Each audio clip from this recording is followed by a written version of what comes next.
नमस्कार मित्रांनो. माझे नाव सुहासिनी. मला 35 वर्षे झाली आहेत. माझे शरीर सुंदर आणि आकर्षक होते. मी पुण्यात माझ्या आईवडिलांसोबत राहत होते. गावातील तरुण माझ्या सौंदर्यामुळे वेडे झाले होते.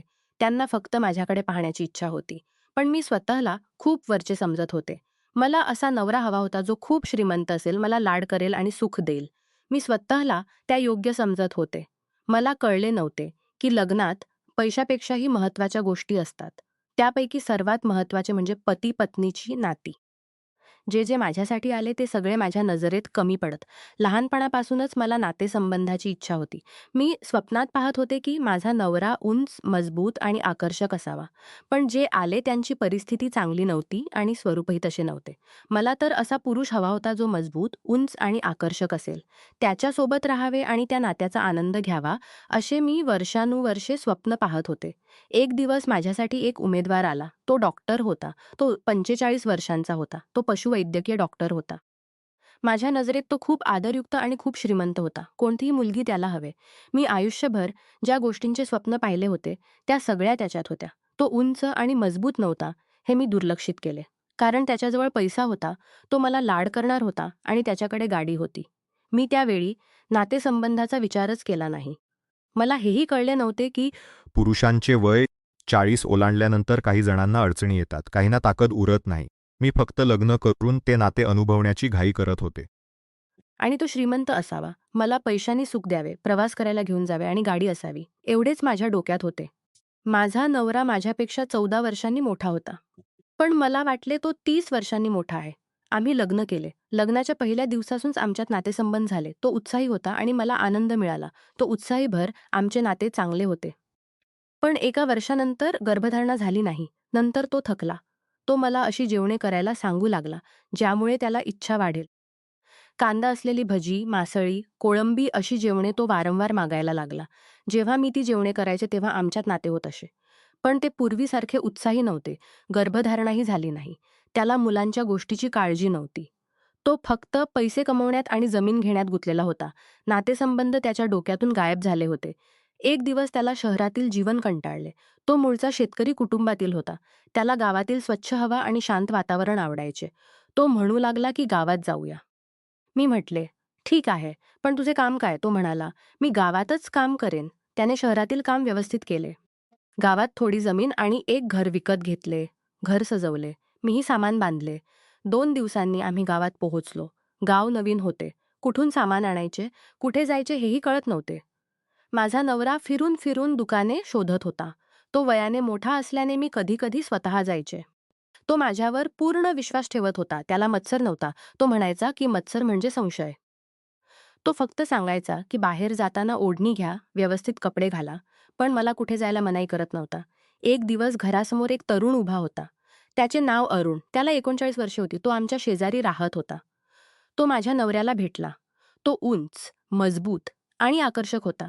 पाहताच मनात हालचाल झाली. तो गौरवशाली म्हटले, "जर काही गरज असेल तर बोला. मी मदत करेन. तुम्ही नवीन आहात." त्याने फोन नंबर दिला. माझा नवरा त्याला साधेपणाने भेटला. मी मात्र त्याच्या रूपाने आकर्षित झाले होते. तोही मला पाहून आकर्षित झाला. त्याच्या नजरा माझ्याकडे फिरत होत्या. तो जवळ येऊ लागला. एकदा त्याने आपल्या जनावरांसाठी औषध मागितले. माझ्या नवऱ्याने मदत केली. नंतर तो रोज येऊ लागला. कधी साय, कधी लोणी, कधी अंडी, कधी कोंबडी घेऊन येई. मी त्याच्या नजरांतून समजत होते की तो मला हवे आहे.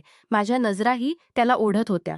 माझा नवरा आश्चर्यचकित झाला की त्याला कसे कळले की तो डॉक्टर आहे. अरुण म्हणाला, "आपण गावात प्रसिद्ध आहात." पण मला समजले की तो आमच्याबद्दल चौकशी करत आहे. माझा नवरा नेहमी घरी नसायचा. मीच सामान आणायचे. तो म्हणायचा, "अरुणला सांग, तो आणून देईल." अरुण आमच्या घरात येऊ लागला. त्याच्या नजरा शील आणि आकर्षणाने भरलेल्या असायच्या. मीही त्याला ओढत होते. मी रोज त्याला पाहावे असे वाटायचे. न पाहिले तर एखादी सबब काढून त्याला बोलावत असे. मी स्वप्नातही त्याला पाहत होते. माझा नवरा आता मला भाऊ किंवा वडील वाटू लागला होता. तो फक्त कामात आणि जमीन वाढवण्यात गुंतला होता. माझ्या गरजांचा विचारच करत नव्हता. पहिल्या काही दिवसांत अरुण माझ्या नवऱ्याशीच बोलायचा. नंतर नवरा कामावर गेल्यानंतर अरुण येऊ लागला. कधी साय, कधी अंडी घेऊन. एकदा त्याने पूर्ण नाश्ता आणला. वरण, साय, मध आणि पोळ्या. तो म्हणाला, "खा, हे तुझ्यासाठी आहे." त्याने आपला फोन नंबर दिला आणि म्हटले, "गरज लागली तर फोन कर. मी लगेच येईन. तुला एकटी सोडून जाणे मला आवडत नाही." डॉक्टर तुला अशी एकटी कशी सोडतो? मी हसले. तोही हसला. मी म्हटले, तू थोडा शिलदार दिसतोस. तो म्हणाला, खरंच? मी म्हटले, हो. आणि मीही तशीच आहे. नंतर मी त्याला निघायला सांगितले. मी नाश्ता करत असताना माझे मन त्याच्याकडे होते. मला तो आवडू लागला होता. संध्याकाळी नवरा आल्यावर मी त्याला सांगितले की अरुण नाश्ता आणला. तो म्हणाला, तो चांगला आहे. गरज लागली तर त्याला सांग. त्याला भाऊ समज. एकदा गॅस संपला. मी अरुणला फोन केला. तो लगेच गॅस घेऊन आला आणि बसवला. मी त्याला चहा पिण्यासाठी बोलावले. तो म्हणाला, तुझ्यासारखी स्त्री एकटी कशी सोडता येते? मी म्हटले, इतके नाही. तो म्हणाला, त्याहूनही जास्त. मी चहा करायला गेले. तो माझ्या मागे आला. त्याने माझ्या गळ्यात हात टाकला आणि कानात काहीतरी म्हटले. मी घाबरले. पण त्याच वेळी मला त्याची ओढ लागली. मी त्याच्याशी मऊ आवाजात बोलू लागले. त्याने कपडे काढले, गॅस बंद केला आणि स्वयंपाकघरात आमच्यात पूर्ण नातेसंबंध झाले. 2 तास आम्ही एकत्र होतो. आम्ही दोघेही त्या क्षणाची तहान भागवत होतो. मी त्याला म्हटले, मी तुला आवडते. तो म्हणाला, मीही तुला आवडतो. मी तुझ्याजवळ राहू इच्छितो. माझा नवरा आता अरुणवर पूर्ण विश्वास ठेवू लागला. घरात काही बिघडले तरी अरुणला बोलावतो. मी आणि अरुण नवरा कामावर असताना घरात एकत्र असायचो. गावातील लोक त्याला आमच्या घरात नेहमी पाहत होते. मी कधी-कधी त्याला जेवणासाठी बोलावून घरात बसवत असे, जेणेकरून लोकांना सवय व्हावी. पण काही लोक आमच्यावर नजर ठेवत होते. ते बोलू लागले. माझ्या नवऱ्याला कळले. तो पहिल्यांदा दुर्लक्ष केला. नंतर म्हणाला, "अरुणला फारसे घरात येऊ देऊ नकोस. जे करू शकतेस ते कर. बाकी मी आल्यावर करू." दुसऱ्या दिवशी मी अरुणला सांगितले. तो म्हणाला, "मी तुझ्याशिवाय राहू शकत नाही. आपण दुसरी जागा शोधू." त्याने आपल्या शेतातील एक खोली तयार केली. दुसऱ्या दिवशी नवरा उशिरा येणार होता. अरुणने फोन केला. मी फोन बंद करून त्याच्या शेतात गेले. तिथे आम्ही एकत्र होतो. मी पहिल्यांदाच असे अनुभवले की एखाद्या पुरुषाने मला असे स्पर्श केले. मी वेळ आणि जागा विसरून गेले. तिथून निघताना संध्याकाळ झाली होती. नवरा फोन करत होता. मी म्हटले, मी शिंपीकडे गेले होते. तो विश्वास ठेवत असे. कधी सोन्याच्या दुकानात, कधी सामान आणताना हरवले असे सब्बी मी सांगत असे. नंतर अरुण म्हणाला, शेत पाण्याने भरले आहे. आता तिथे जाणे शक्य नाही. मी दुसऱ्या दिवशी तो आला. आम्ही बराच वेळ एकत्र होतो. नंतर त्याने गावाच्या वेशीजवळ एक खोली घेतली. तिथेही आम्ही भेटत असू. घरातही कधी-कधी. एकदा नवरा म्हणाला, लोकांनी तुला गावाच्या वेशीजवळ अरुणसोबत पाहिले. शेतातही पाहिले. तो माझा फोन घेऊन गेला. मी गोड बोलून त्याला शांत केले. तो विश्वास ठेवला. दुसऱ्या दिवशी मी अरुणच्या घरी गेले आणि सगळे सांगितले. तो म्हणाला, काळजी करू नकोस. त्याने मला घरात घेतले आणि पुन्हा एकत्र झालो. तो म्हणाला, मी भविष्यात तुझा नवरा होईन. मी आनंदाने त्या दिवसाची वाट पाहत होते. त्याने मला नवीन फोन दिला. नंतर एका माणसाने नवऱ्याला सांगितले, की मी अरुणच्या घरात गेले. नवरा रागावला. मी म्हटले, तू लोकांचे ऐकतोस. चला या गावातून निघून जाऊया. तो म्हणाला, मी तुझा विश्वास ठेवतो. पण आता घरातून बाहेर पडू नकोस. मी सगळे सामान आणेन. अरुणशी मीच बोलेन. मी होकार दिला. नवरा गेल्यानंतर मी अरुणला फोन केला. मी म्हटले, मी तुझ्याशिवाय जगू शकत नाही.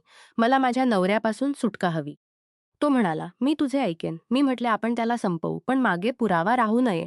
त्याच्याजवळ पैसे आहेत. आपण त्याचे वारस होऊ आणि दुसरीकडे जाऊन लग्न करू. दुसऱ्या दिवशी अरुणने माझ्या नवऱ्याला फोन केला. माझ्या जनावरांना त्रास आहे. डॉक्टरने बघितले पाहिजे. माझा नवरा संध्याकाळी येताना त्याच्या शेताजवळ थांबला. अरुणने त्याला खाली उतरवले. नंतर पिस्तूल काढून 2 गोळ्या झाडल्या.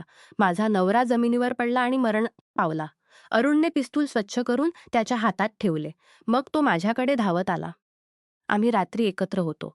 मी मुक्त झाल्यासारखे वाटत होते. दुसऱ्या दिवशी एका माणसाने प्रेत पाहिले आणि पोलिसांना कळवले.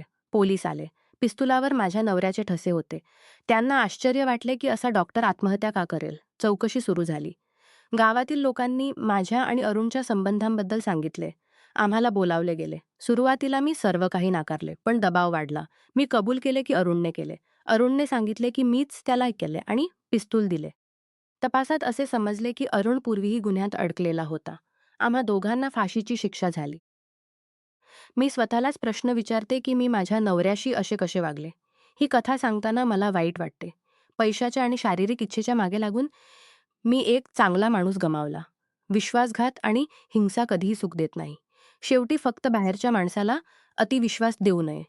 पती-पत्नीने एकमेकांची काळजी घेतली पाहिजे. संशय न ठेवताही घराची आणि एकमेकांची जबाबदारी घेतली पाहिजे. चुकीच्या इच्छांना आळा घातला तरच जीवन सुरक्षित आणि शांत राहते. नमस्कार मित्रांनो, तुम्हाला ही कथा आवडली असेल तर चॅनेलला सबस्क्राईब करायला विसरू नका. आणि यापेक्षाही अधिक रंजक व्हिडिओ पाहण्यासाठी माझ्या चॅनेलवर नुकताच अपलोड केलेला नवीन व्हिडिओ नक्की पहा. तो तुम्हाला खूप आवडेल, अशी मला आशा आहे.